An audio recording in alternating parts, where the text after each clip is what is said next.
Ilang araw ang lumipas, malapit na ring umuwi sila Catalina sa Pinas. Katulad ng plano, nauna nang umuwi sila Jen at Marvin kinabukasan ng proposal ni Isaac. Nagpapasalamat pa nga si Jen sa lalaki dahil nasaksihan niya kung paano sumagot ng oo ang kaibigan. Hindi lang yun, naging parte pa siya ng kanilang preparation. Ang hindi lang natuwa si Zenya, nagtatampo ito dahil hindi sinabi ni Isaac sa kanila ang proposal. Nakalimutan din ni Isaac ang sinabi sa kanya ni Patrick na gustong-gusto ni Zenya na malaman kung kailan ang proposal. Todo sorry naman si Isaac sa kaibigan, ngunit dahil malayo sila sa isa't isa, hindi pa din to pinapatawad ni Zenya. Pero syempre masaya naman si Zenya na engaged na ang magkaibigan. Hindi lang niya gusto na hindi siya involved doon, lalo na saksi siya sa umusbong na pagmamahalan ng dalawa. Nangako na lang si Isaac na kapag may date ng kasal niya, siya ang unang sasabihin na to.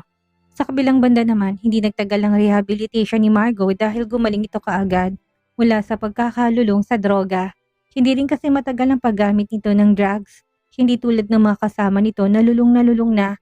Pero sa kabila ng paggaling niya, ang pagtahimik nito dahil lahat ng mga pinagagawa niya, nag-flashback sa kanya habang nakadetain sa loob. Pakiramdam niya, yun ang karma niya sa lahat ng kasalanang nagawa niya.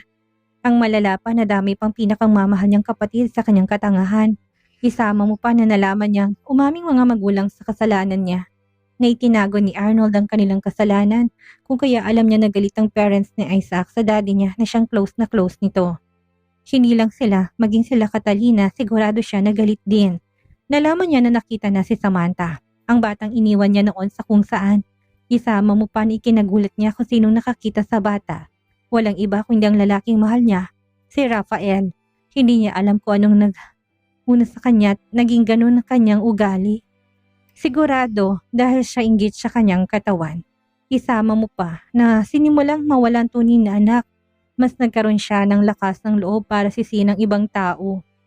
Kung baga, hindi niya kayang akuin ang kasalanan. It is her fault. Ngayon sigurado na siya. Nung time na naaksidente ang kanyang kapatid dahil sa kanya, tinigil niya lahat ng utos niya sa mga tauhan niya. Ang hindi niya lang napigilan ng makilalang mga foreigner sa bar. Dahil sa pagsisisi niya sa sarili at lungkot inagawa niyang sumama sa mga to hanggang sa hindi niya na makontrol ang sarili. Napabuntong hininga na lang siya kapag naalalang lahat. Biglang bumukas ang silid niya kaya napating siya sa pumasok doon. Yun ang kanyang personal na nurse. Margot, makakalabas ka na? Sa sinabi nito habang nakangiti sa kanya, hindi niya alam kung matutuwa ba siya doon o hindi. Pakiramdam niya lahat ng tao sa labas ng rehabilitation na yon ay galit sa kanya. Pwede bang mag-extend ako ng 1 month dito? Napakunot ang noon ng kanyang nurse. Alam mo, ikaw lang nakilala ko na ayaw pang lumabas dito. Tumayo ka na dyan, naghihintay ang pamilya mo sa labas. Really? Napabangon siya dahil sa sinabi nito tumango naman ang babae. Pero na-realize niya na galit naman ang mga ito sa kanya kaya napasimangot na lang muli siya at bumuntong hininga. Wala na siyang magagawa. Siguro magre-request na lang siya sa magulang na ilayo na muna siya sa Pinas. Gusto niyang ayusin ang buhay niya pero syempre, hihingi na muna siya ng tawad sa mga nagawa niyang mali. Tumayo na siya at nag-ayos ng sarili upang makalabas na doon. Pagkalabas ni Margot, mula sa loob natigilan siya.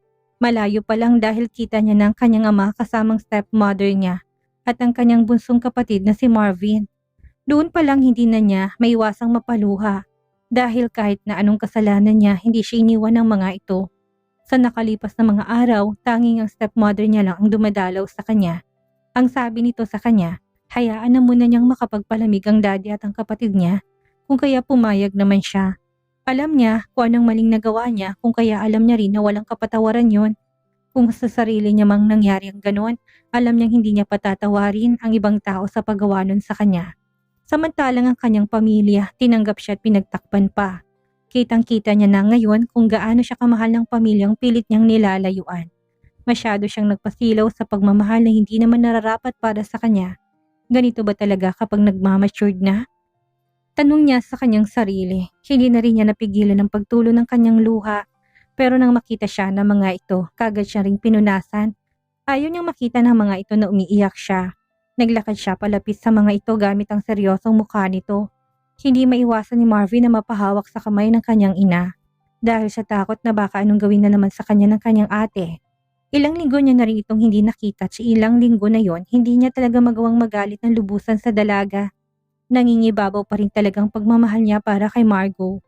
Dahil na rin siyang kanyang ate, hindi niya makakalimutan ng mga panahon na ito ang nagbabantay at alaga sa kanya. Kahit na naging ganun ang kinahinatnan ni Margot. Bago pa mangyari ang lahat ng yon, isang mabait, mapag-aruga at mahihinahong ate ang kanyang kapatid. Same as Margot, masaya siya noong dumating sa kanyang buhay si Marvin. Noong una, ayaw niya sa stepmother niya dahil parang pinalitan ng kanyang ama ang mommy niya na hindi niya malang nakilala dahil nawala ito nang pinanganak siya. Pero nung makilala niya ito, naisip niyang ganun palang pakiramdam na merong ina. Hindi sumuko si Faith na alagaan siya. Baunan sa pagpasok, sunduin siya lalo na kapag may sakit. Ito palaging nagbabantay dahil ang daddy niya busy sa trabaho. She then loved her lalo ng kapatid niyang si Marvin. Nang makalapit siya sa mga to, wala siyang sinabi na kahit na ano at niyakap niyang tatlo. Sabay-sabay niyang niyakap ang mga ito kung kaya natigilan sila. Si Margot naman hindi na napigilan ang pagtulo ng kanyang luha hanggang sa mapahagulhol na ito at paulit-ulit na humihingi ng tawad sa kanila. Dahil naman doon, hindi na napigilan ng kanyang ama ang mapaiyak na rin. Hindi mo kasalanan lahat anak, hindi kita napalaki ng maayos kaya hindi lang ikaw ang may kasalanan. Umiiyak na humiwalay si Margot mula sa pagkakayakap sa kanyang ama. No dad, it was all my fault. Alam ko na lahat daddy, realize ko na lahat. Kaya sorry po.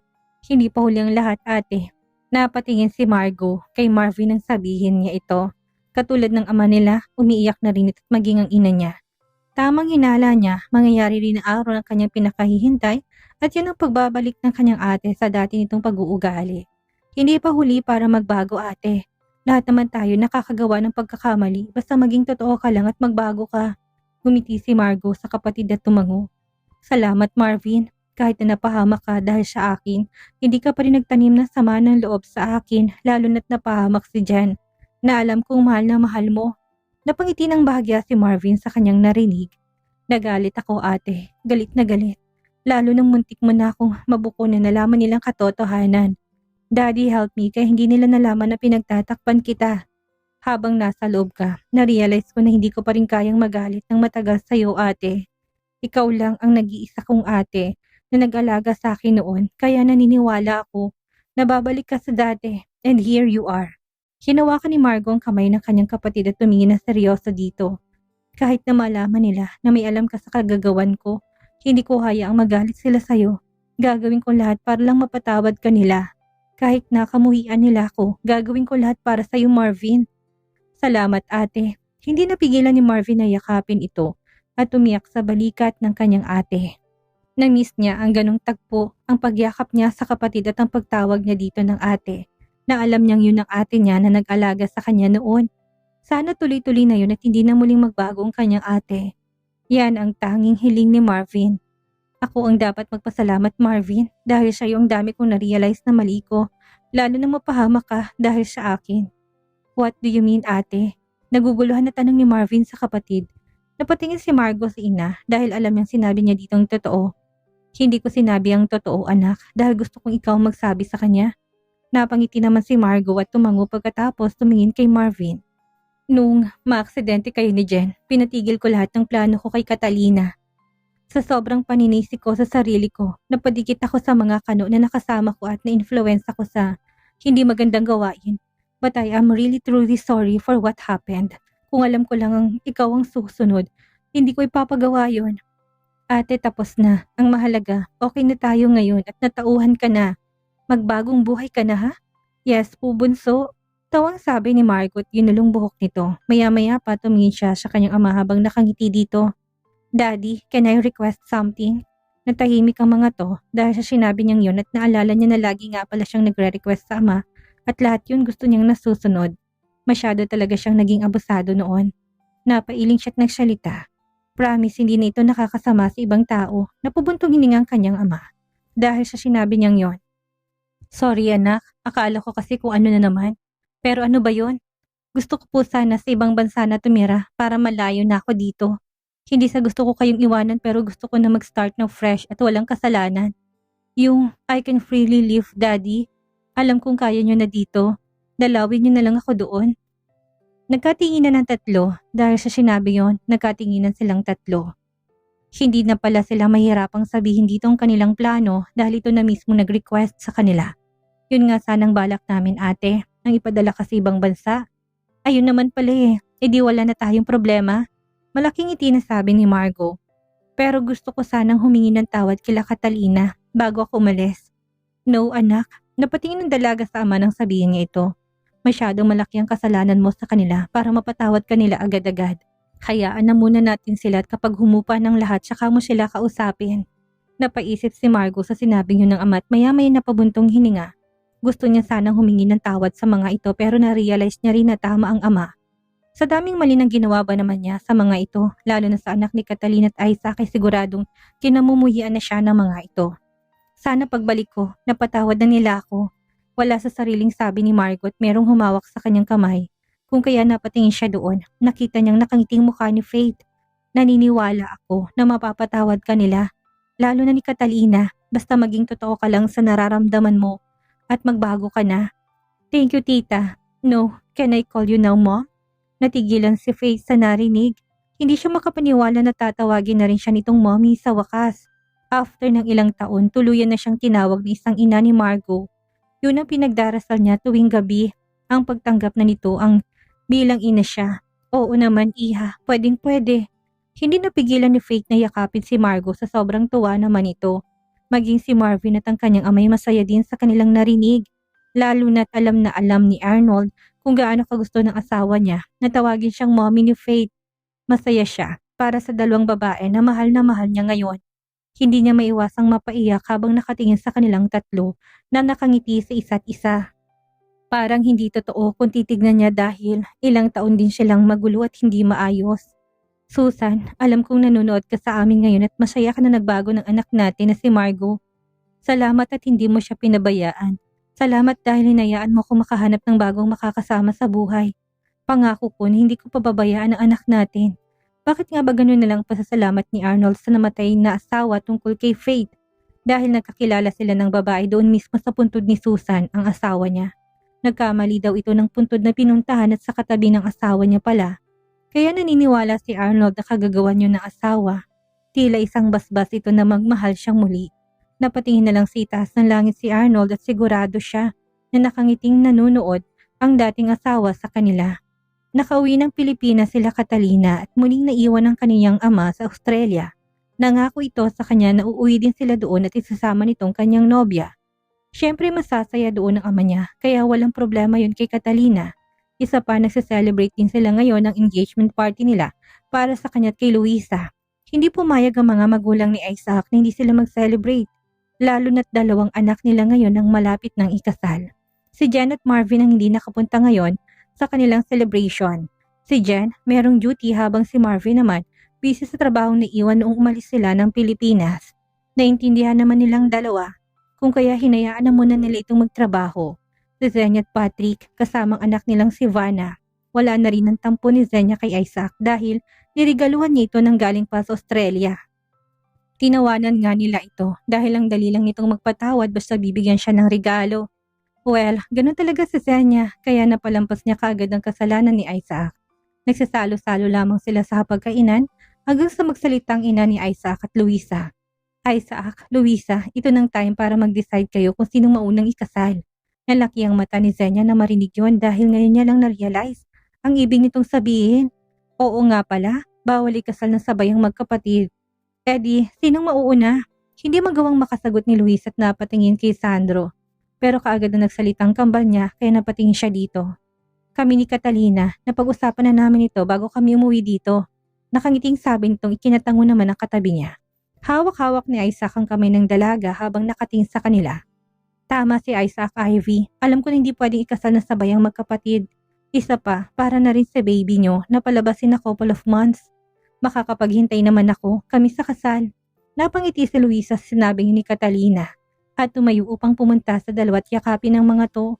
Thank you guys, you're the best talaga. Natawa sila sa sinabi ni Luisa.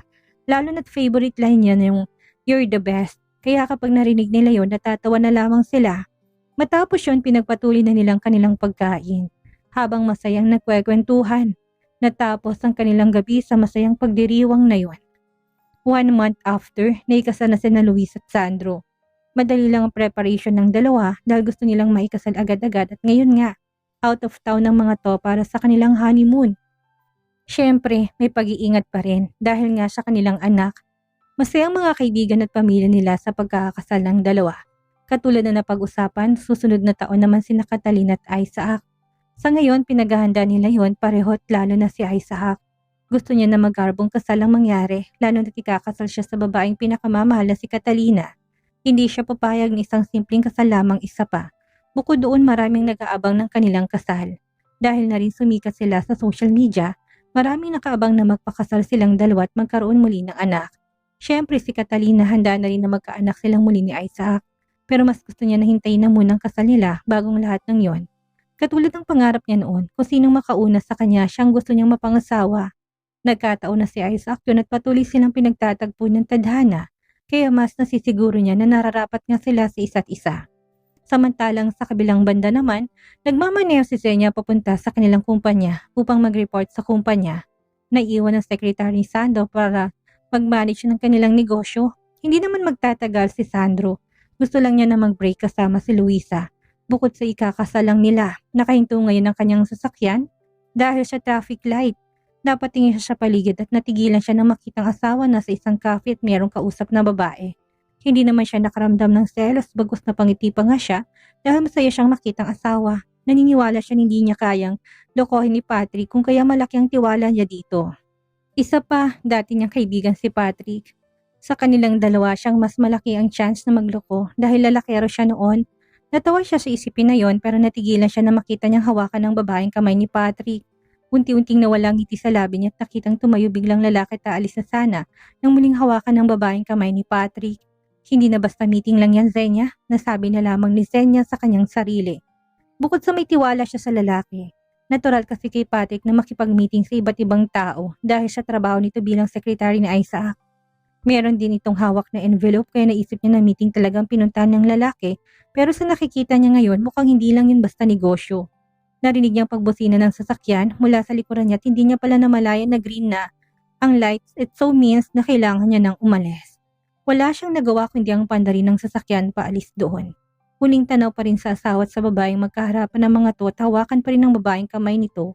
Sobrang bilis ang tibok ng kanyang puso dahil sa mga nasaksihan. Niloloko siya ni Patrick? Iyan ang katanungan sa kanyang isipan na patuloy niyang inililihis ang isip sa ibang bagay. Ayaw niyang tumalon sa conclusion na hindi naman totoo.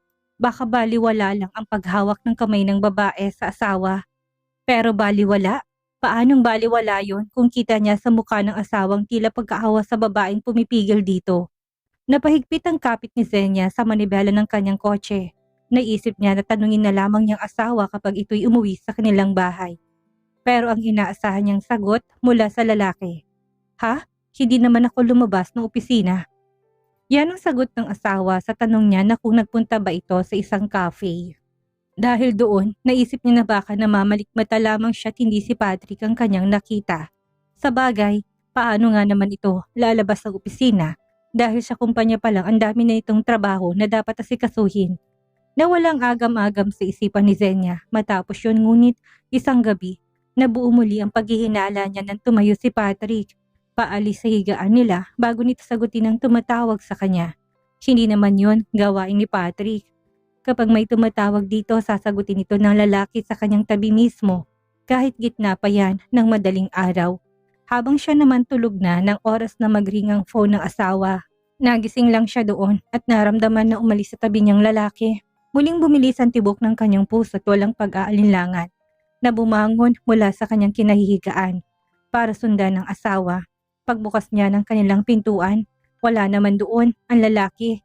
Nakarinig siya ng ingay mula sa labas kung kaya dali-dali siyang tumakbo pababa. Nakita na lamang niya ang papalabas na kotse ni Patrick. Saan naman ito pupunta this oras ng gabi, hindi ba? Isa pa, bakit kailangan itong lumabas pagkatapos itong sagutin ang tawag? Hindi lang basta tawag sa trabaho o ano dahil madaling araw na. Kaya imposible naman na tatawag si Isaac para lang maipagawa dito. Hindi na nag-isipan ng maayos si Zenia at sinundan ng sasakyan ng asawa. Malakas ang kutob niya na meron tong tinatago. Napaisip na rin siya kung totoo bang sinabi sa kanya ni Patrick na hindi naman ito pumunta ng cafe nung araw na makita niya ito sa kalsada. Kung tamang kutob niya, malamang na merong babae, ang asawa.